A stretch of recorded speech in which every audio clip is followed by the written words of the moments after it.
Llegas a casa después de horas afuera, cierras la puerta y en algún momento entre quitarte los zapatos y llegar a la cocina ocurre algo que casi nadie nota porque pasa muy rápido. Te relajas de una manera que no eras capaz de hacer en ningún otro lugar. Tu cara cambia, tu postura cambia.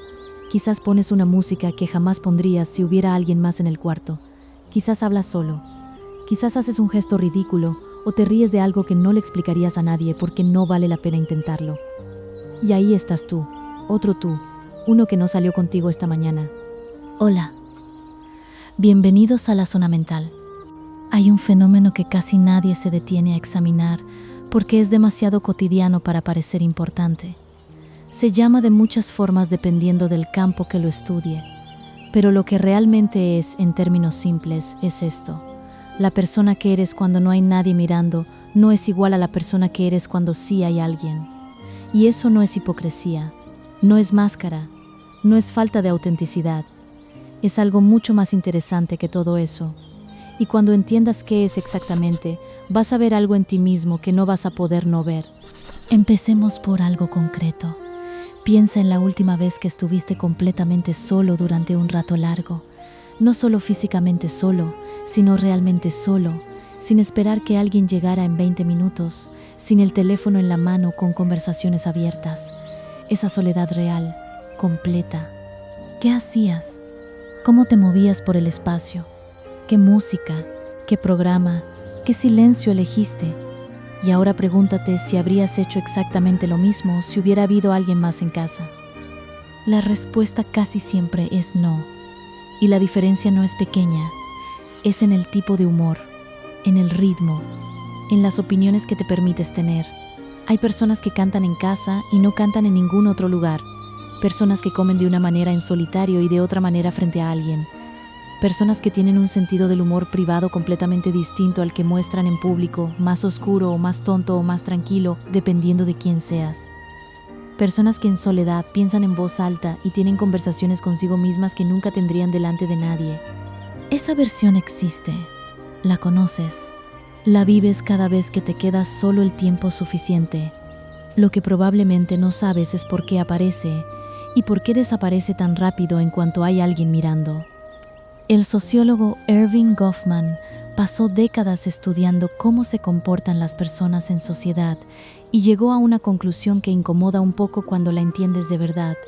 Toda interacción social es una actuación, no en el sentido de que sea falsa, en el sentido de que requiere esfuerzo consciente o inconsciente para sostenerla. Goffman hablaba de dos zonas. El escenario, que es todo lo que ocurre cuando hay alguien más presente, y las bambalinas, el backstage, que es el espacio privado donde el actor descansa, se prepara, ensaya o simplemente existe sin necesidad de sostener ningún papel. Las bambalinas no son el lugar donde el actor es falso, son el lugar donde el actor no necesita ser actor. Lo interesante no es la teoría en sí. Lo interesante es que eso ocurre dentro de una sola persona en el mismo día. Estás en el escenario durante horas, luego llegas a casa y entras al backstage. Y el cambio no es una decisión consciente. El cuerpo lo hace solo, como soltar un peso que no sabías que estabas cargando. Ahora viene la parte que más gente pasa por alto. Esa actuación que haces en el escenario no empezó ayer. Empezó mucho antes de que tuvieras palabras para describirla. Desde muy pequeño, aprendiste qué versiones tuyas eran bien recibidas y cuáles no. No porque alguien te lo explicara, sino porque las respuestas de los demás te lo enseñaron. Si hacías algo y la gente reía, esa conducta sobrevivía. Si hacías otra cosa y la gente se incomodaba o ignoraba, esa conducta se guardaba. Se fue construyendo así, sin que tú lo eligieras, una versión de ti optimizada para el entorno social. Una versión que sabe qué chistes funcionan con qué personas, qué opiniones vale la pena expresar en voz alta y cuáles no, cómo calibrar el volumen, el tono, la cantidad de espacio que ocupas en una habitación. Esa versión es competente, funciona, pero tiene un costo. El psicólogo Carl Jung tenía una palabra para esa interfaz que mostramos al mundo: la persona. No persona en el sentido de individuo, persona como máscara de teatro griego. La función de esa máscara es real y necesaria. Nos permite navegar distintos contextos, distintas relaciones, distintas expectativas. El problema que veía Jung no era tener esa máscara, sino confundirla con la cara. Piensa en lo que ocurre cuando llevas muchas horas seguidas en modo social. Una jornada de trabajo larga, una reunión familiar, un evento en el que estás rodeado de gente durante horas. Al final del día algo en ti está agotado que no es el cuerpo. Es eso. Es el costo de gestionar la actuación durante tanto tiempo. No es que hayas hecho nada malo, no es que hayas sido falso. Es que sostener cualquier versión de ti mismo frente a otros requiere un tipo de atención constante que en soledad no se necesita.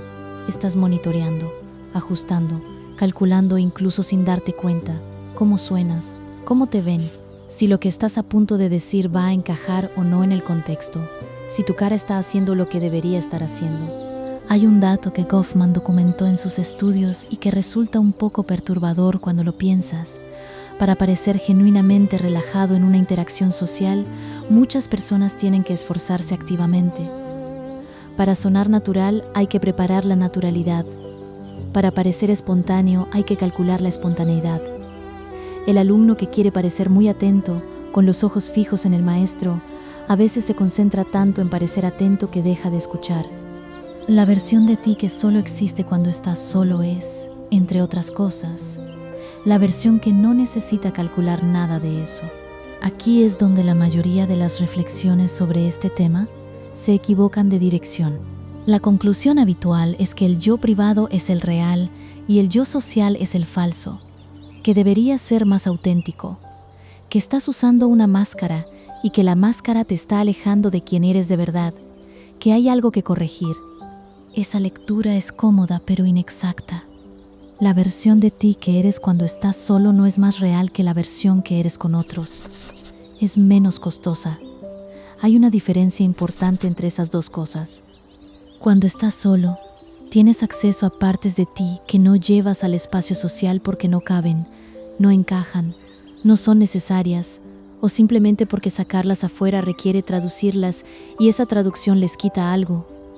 El yo privado no es el yo original y puro, es el yo sin audiencia, y sin audiencia las reglas del juego cambian. Esto también explica algo que mucha gente vive sin saber nombrarlo. Esa sensación extraña de volver a casa después de un buen rato con personas que te importan y aún así necesitar tiempo sola. No porque algo haya ido mal, no porque no hayas disfrutado, sino porque incluso con las personas que más quieres, el yo social tuvo que estar presente y el yo sin audiencia lleva un rato esperando. Lo que nadie te dijo de pequeño y que quizás nadie te dijo nunca, es que tener esa distancia entre quién eres solo y quién eres con otros no es un defecto del carácter. Es la estructura de cualquier vida social. Todos tenemos bambalinas. Todos tenemos una versión de nosotros mismos que vive ahí. El problema no es la distancia. El problema es cuando esa distancia se vuelve tan grande que ya no recuerdas quién está en el backstage. Cuando llevas tanto tiempo en el escenario que las bambalinas se sienten extrañas. Cuando te quedas solo por fin y no sabes qué hacer con ese silencio porque llevas demasiado tiempo sin habitarlo. Eso sí le pasa a mucha gente y no tiene palabras para describirlo. No es soledad en el sentido usual, es algo más específico. Es haber perdido el hilo hacia esa versión de ti que no necesita actuar para nadie. Hay una pregunta que suena filosófica, pero es más práctica de lo que parece. Si la versión que eres en público fue aprendida, y la versión que eres en privado también fue formada por todo lo que viviste, ¿cuál de las dos eres tú? La respuesta que más le incomoda al cerebro es también la más honesta, las dos. Eres el actor y eres el que descansa entre actos. Eres la persona que calibra el tono en una reunión y eres la persona que en casa dice en voz alta algo absurdo solo para escucharlo.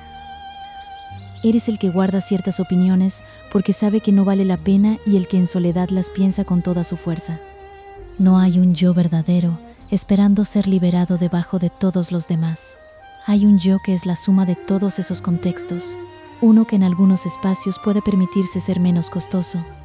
Uno que en otros espacios invierte energía en funcionar dentro de una estructura social que, aunque exige algo, también da algo a cambio. La pregunta que se queda, la que vale la pena no responder demasiado rápido, es esta. ¿Cuándo fue la última vez que le diste tiempo real a la versión de ti que no necesita hacer nada para nadie? No para descubrirte, no para ser más auténtico, solo para dejar que esa parte respire sin que nadie la esté mirando. ¿La conoces todavía?